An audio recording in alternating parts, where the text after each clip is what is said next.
Lentement mais sûrement, la cité du fleuve devient une réalité.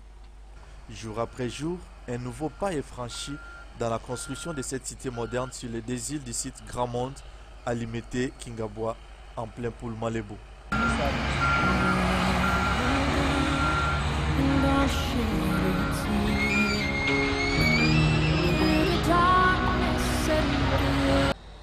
Vendredi 25 septembre, Robert Chaudry, directeur général de la Cité du Fleuve, est descendu sur le terrain pour inspecter les travaux. Et c'est le canal qui va séparer les deux îles que nous allons remblayer. Donc ici, nous sommes sur l'île principale et de l'autre côté, vous voyez l'île résidentielle. Je pense que les images se passent de commentaires, la vue est magnifique. On est tout près de Kinshasa, qui est juste à côté, et pourtant on se croirait très loin, en pleine tranquillité, la puissance, la majestuosité du fleuve.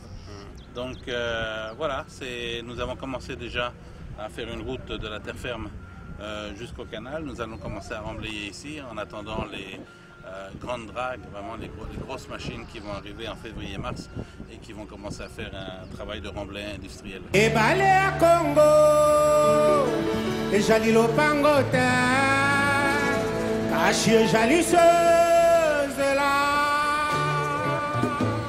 Oui, en fait, ce sont deux îles qui ont toujours existé, mais qui, moitié de l'année, sont sous l'eau et moitié de l'année dépassent au-dessus de l'eau. Mais c'est la nature qui a fait ces îles. Nous allons juste rajouter environ 5 mètres de sable pour que les îles soient en permanence au-dessus de l'eau et pour pouvoir finalement profiter de ce site grandiose. Projet ambitieux et révolutionnaire, la Cité du Fleuve se veut un point d'attraction de toutes les classes sociales, en commençant par ces ouvriers qui ont déjà trouvé de l'emploi avant que les plus nantis occupent des maisons qui vont bientôt y pousser. C'est l'image d'un Congo nouveau.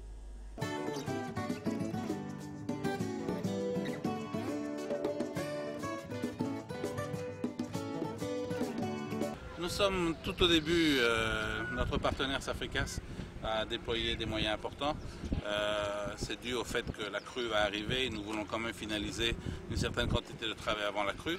Ensuite, nous attendrons donc la baisse du fleuve en février pour pouvoir vraiment déployer les gros moyens. Mais oui, pour l'instant, nous nous organisons. Beaucoup des matériaux doivent arriver, doivent être importés. Donc oui, je suis relativement satisfait.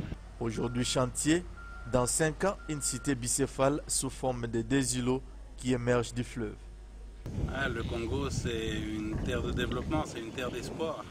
C'est le futur des affaires, le futur du développement, le progrès de l'humanité. Je pense que notre contribution avec la Cité du Fleuve, c'est de vraiment remettre Kinshasa et le Congo dans le top 3 des pays d'Afrique centrale. Donc nous ne faisons rien d'autre que ce que beaucoup d'autres gens font à Kinshasa, déjà avec succès, sauf que l'échelle... Mais pas sur le fleuve. Voilà, bon, c'est ça, c'est l'échelle à laquelle nous le faisons est un peu grande et très ambitieuse. Nous avons beaucoup de travail pour pouvoir le maintenir. Et le fleuve. Mais bon, ça c'était vous savez, les problèmes rendent les hommes d'affaires créatifs et inventifs. Il était impossible de trouver, ou très difficile de trouver 200, 300, 400 hectares de terrain vierge, sans historique foncier, à l'intérieur du périmètre de la ville. Donc c'est là où une certaine créativité nous a permis de penser au fleuve et à ces deux îles qui sont négligées depuis longtemps. Maison tropicale, maison méditerranéenne, palace arabique, appartements résidentiels, supermarchés, hôpitaux et centres d'affaires sont prévus pour cette cité moderne à côté de la vieille Kinshasa.